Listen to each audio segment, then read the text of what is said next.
And here we are at the first Barnes& and Nobles, back for another mini haul sale, part 2. And I'm going to try to hit up at least 2, maybe 3 Barnes& and Nobles in about a 20-30 mile radius.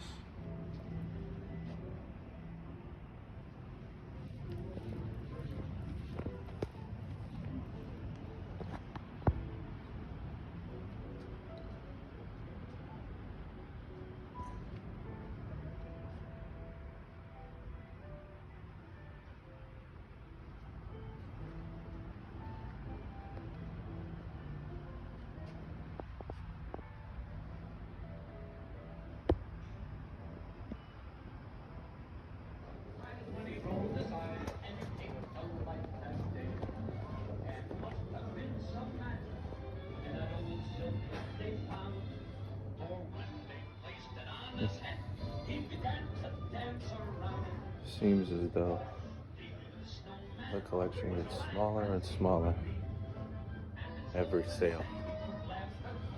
Nice to see Godland. Saw this in theaters and loved it.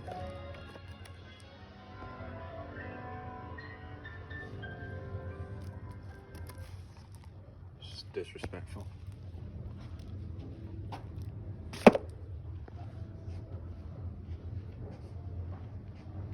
Can't have the Expendables, the Criterion section.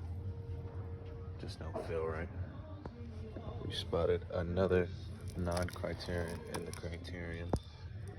Not as bad as the Expendables, but we are gonna put this with the regular DVDs and Blu-rays. Can't disrespect the collection like that.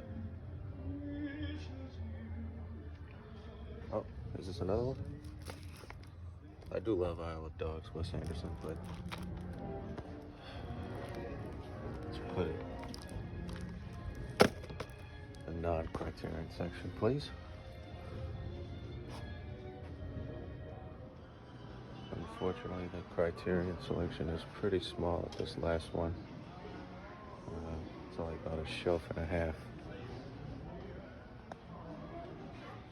All right, and we're back. We got 5 titles here. We got 4 staples, 4 classics, and we got 1 blind buy that is actually kind of hard to find on streaming unless you want to watch it on like effed up movies. But I got 4 staples, 4 rewatchable films that I know are amazing, and 1 blind buy, 5 titles. Let's just dive right into it.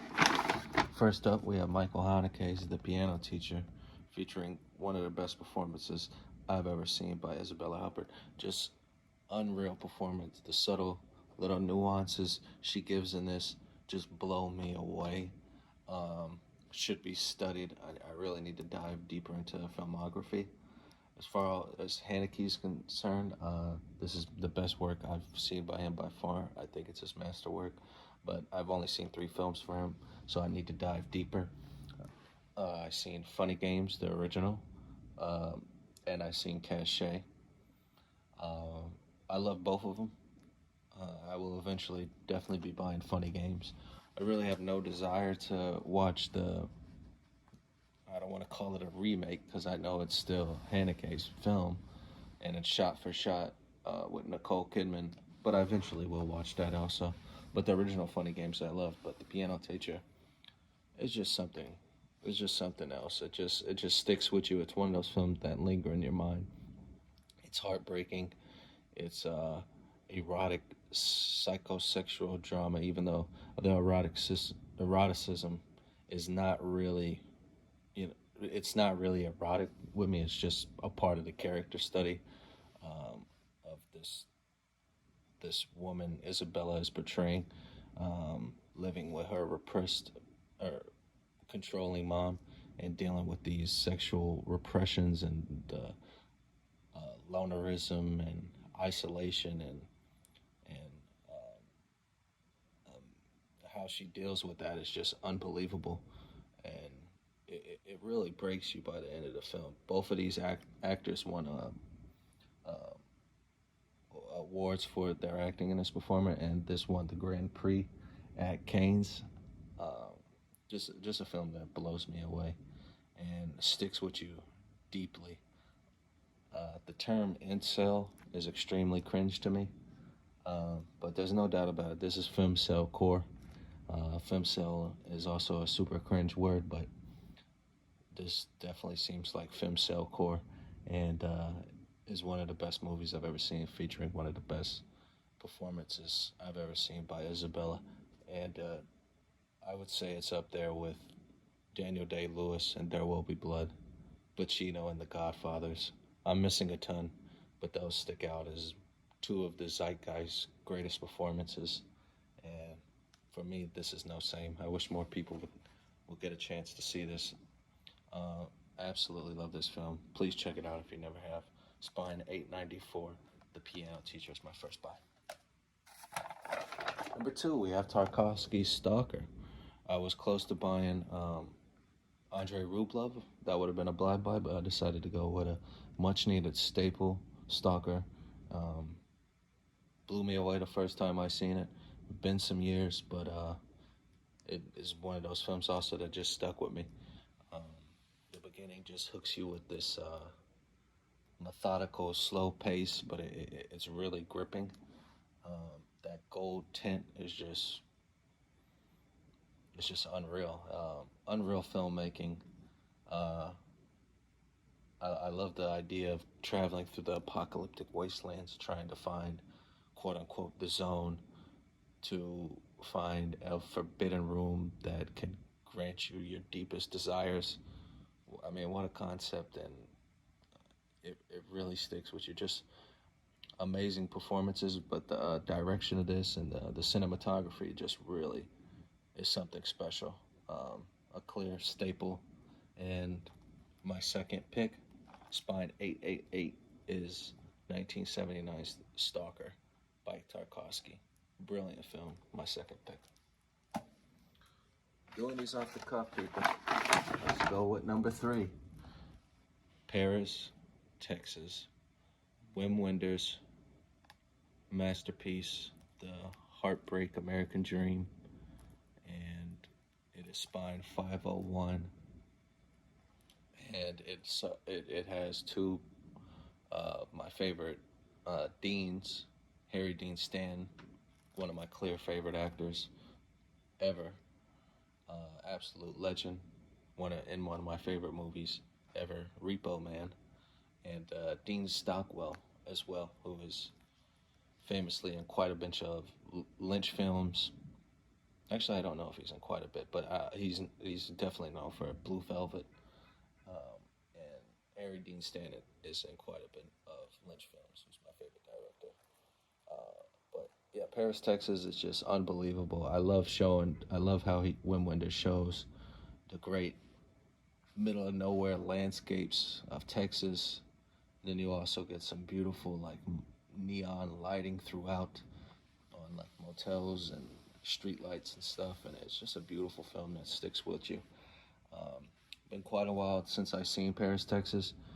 For the past couple of sales, I've been wanting to grab it, and this time I'm like, man, fuck it, I just gotta have Paris, Texas. Just one of those films that also just sticks in your head, and every time you just hear Paris, Texas, if you've seen the film, you obviously, I don't think about the actual Paris, Texas location. I think about this movie, and my heart just drops at how beautiful this film is. So Spine 501 is Wim Wenders' Paris, Texas, 1984. Great film year, 1984. That's the third title. Number 4, Antichrist. Lars von Trier's masterwork, 2009, Antichrist. Shout out to 181 Beyond. I hope I got that right. For pushing me over the edge to finally get this. With the great Rex and to get the Blu-ray. I did see this quite a number of years ago. And much like the other films, it sticks out in your head for sure. I don't really remember it too much. I always remember that tree scene pretty vividly. And the ending is super just fucked up in an amazing way. Von Trier pulls no punches. And love Dafoe, one of the greatest actors of all time. His range is crazy. He could be in a Spider-Man movie. He could be in Von Trier's fucked up Antichrist. And he could be in Wes Anderson movies being all damper. The range is crazy. Charlotte Gainsbourg is amazing. I love her. She's an absolutely amazing actress as well. Her performance is stunning in this also. They really work well together. All three, Von Trier and Dafoe and Gainsbourg. And it created a masterwork. And this is my fourth staple pick that I can't wait to dive into more. Spine 542 from 2009. Von Trier's Antichrist is number 4 of the staples. And we got one blind buy, which is Dustin Hoffman in Straw Dogs, directed by Sam Peckinpah. Haven't really dove too much into Sam Peckinpah's filmography, but I've heard good thing about Straw Dogs. I love Dustin Hoffman. I think he's an amazing actor, most notably in Midnight Cowboy. It's one of my favorites performances by him. But yeah, Straw Dogs, a little bit controversial, in the same vein as Irreversible. If you know, you know. But I've heard good things about this film. It's from 1971. It's Spine 182, a bit of an early Spine there. Glad to see a Blu-ray of this. And I'm looking forward to diving into this. I don't know too much about it other than it's controversial. And it's directed by Sam Peckinpah, and it's Dustin Hoffman. And how could you go wrong? So I just said, fuck it, let me blind buy this. I'm not gonna watch it on effed up movies. I'm gonna get a proper Blu-ray release. It's second best way you could watch a film other than in a theater. So there we have it. We got 5 titles. We got 7 in total this sale. Add the 2 from the flash sale. I got 9 total titles. And very pleased. 5 titles this round, and thank you for watching the video. The Piano Teacher, Stalker, Paris, Texas, Antichrist, and Straw Dogs.